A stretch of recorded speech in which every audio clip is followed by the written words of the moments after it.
Hello, people of the Philippines. Nandito na naman ako, si Madam Marimar.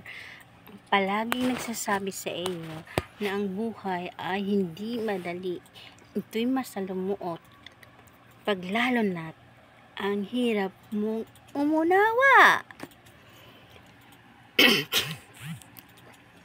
Tararan! So once again, andito na naman tayo sa aking content. My content for today is about sa mga puday na mahilig magpabiktim ng mga puday-puday na dyan. Pabiktim.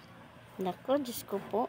Alam mo, sa totoo lang, nakakatuwa ka lang talaga sa mga taong kilala ka. Pero yung mga taong hindi ka kilala, kawawa, napapaniwala mo sila. Sa bagay, magkaiba naman talagang karakter natin eh. Mas mukha akong bruha kaysa sa'yo, diba? Kaya, kapanipaniwala ka talagang anghel ka sa paningin nila. Diba? Ganun naman talaga eh. Ang totoong bruha, magpanggap ng anghel. O, diba? Sabi nga nila, ang maskara mo, patuloy mong paglalaban.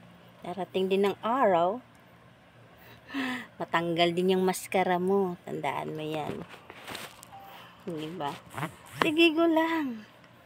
Hindi naman big deal. Kahit lasunin mo pang buong kaanuhan. Kahit lasunin mo pang tao sa simbahan lahat. It's not my big deal. Hindi naman sila ang nag-ano sa ano. Diba? Lasunin mo namang utak na tao sa simbahan. Lasunin mo na sila. Sa bagay, mukha ka naman talagang anghel. Paano mo na yan? Pag-anuhan mo na yan. Pagpatuloy mo na yan. Karir mo na yan eh. Kulang ka kasi sa pagmamahal. Kasi ang mga taong mga plastic, mahirap mahalin. Oo, mahirap mahalin. Kailangan ilimos mo yung pagmamahal na yan. Ikaw na nga yung mismo laging nananakot dito. Sabihin mo sa amin, wala bang, alam, may aswang kagabi, nagkakaskas dyan. Hindi ka ba natatakot, Net? Hindi ka ba natatakot sa aswang nagkaskas ng kaskas sa bubong? Tapos ngayon, sasabihin mo, walang aswang. Pasalamat nga kayo, nilagyan ko ng asin yung pintuan nyo eh.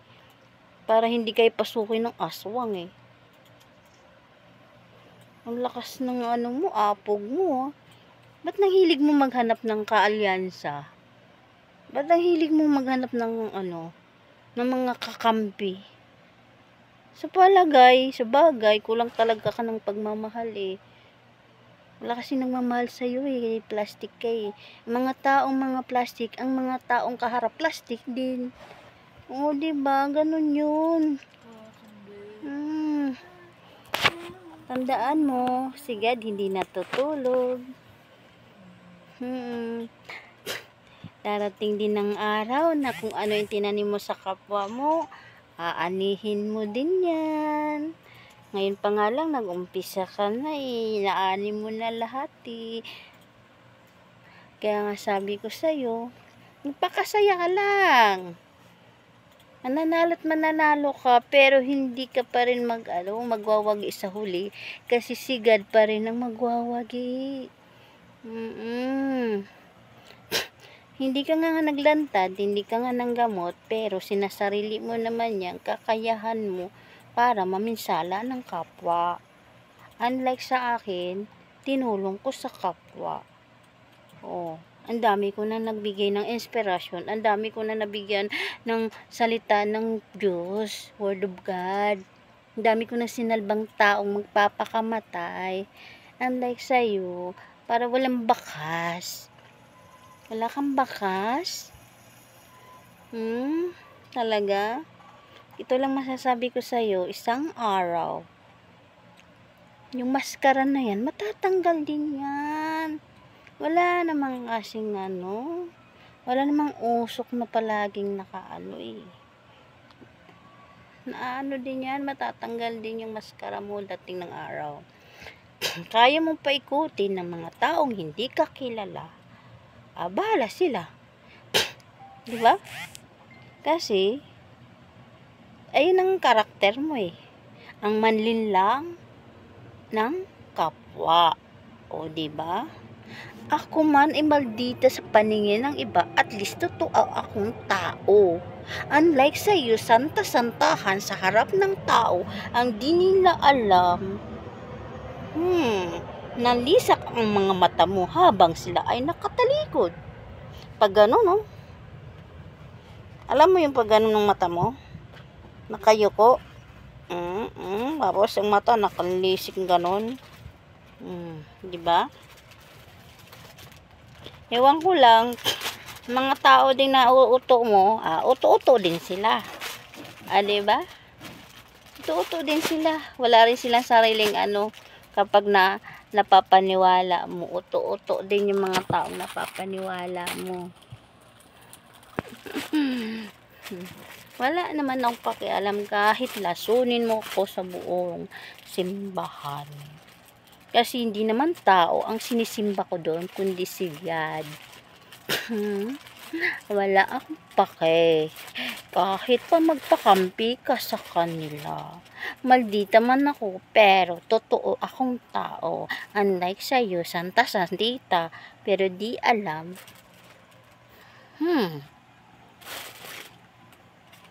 May itim na budhi pala. Hindi ka nga natutuwa kapag may masayang magkaibigan eh. Minawasak mo eh. Hindi ka nga natutuwa pag may mga magkapatid na magkaswitan, minawasak mo eh. Hindi ka nga natutuwa na may makita kang masaya eh. Maski nga doon sa patay na kapatid ko, si Kuya Lito, anak Lito Latornas, yung kabit, ipaglalaban mo si kabit. Punta naman siya sa kabila. Ay palaglalaban yung pagkarapatan mo bilang asawa. O tama ba yun? Papahalata ka talaga ng gawain ng demonyo nasa sayo. Tapos nagagalit ka pag sinasabihan kang demonyo, nasa ka. Sino bang di demonyo kung sige kag gatong ng gatong, mayroon na nga namatay. Gatong ka ng gatong. Tapos pag sinisita ka, sabihin mo, di mo lang alam. Yung mo, baka kulamin kita. Ayusin mo sa sarili mo bibigyan. Bakit ka magagalit na pinagsabihan ganyan? Nanggagaling naman sa bibig mo yan. Nung umuwi nga ako dito, si Gerson, sinabi niyo nga kulamin. Style mo. Kung mga mismo pag sobrang galit ka, nabibitawan mo yung pagkatao mo nailalabas mo yung totoo mong pagkatao kapag galit ka. Masarap ka talagang galitin para mailabas yung tanging kulay mo. Oo. Grabe kayo no. Akala nyo siguro habang buhay akong mananahimik. Ang ugali nito pahanap ng kakampi. Naman mapala mo. Kung kakampihan ka nila, ano naman mapapala mo? Ha? Bakit?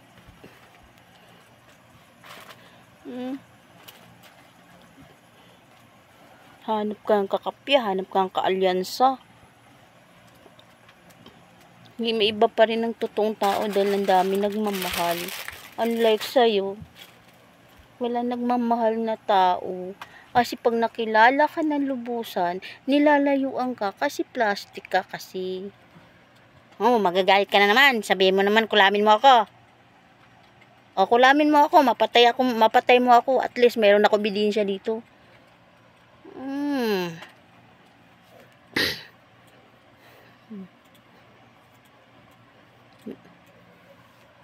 Pasalamat ka lang mabait ako yung mga pinagagawa mo sa akin, pinapasa Diyos ko na lang yan. Nihiram nga ako ng pera sa mama ko kwenta sinangla ko pa sa mama ko sa halagang 2,000. Sinulsulan mo kapatid ko at mama ko, natanso daw ang kwentas ko. Ngayon sa sobrang ko, sarabi ko, pati kuya ko pinaikot mo. Pati kapatid ko nagagalit. Sabi pa naman, kung totoo yan, isangla mo. Sabi pa ng kapatid ko, tama ba ginagawa mo?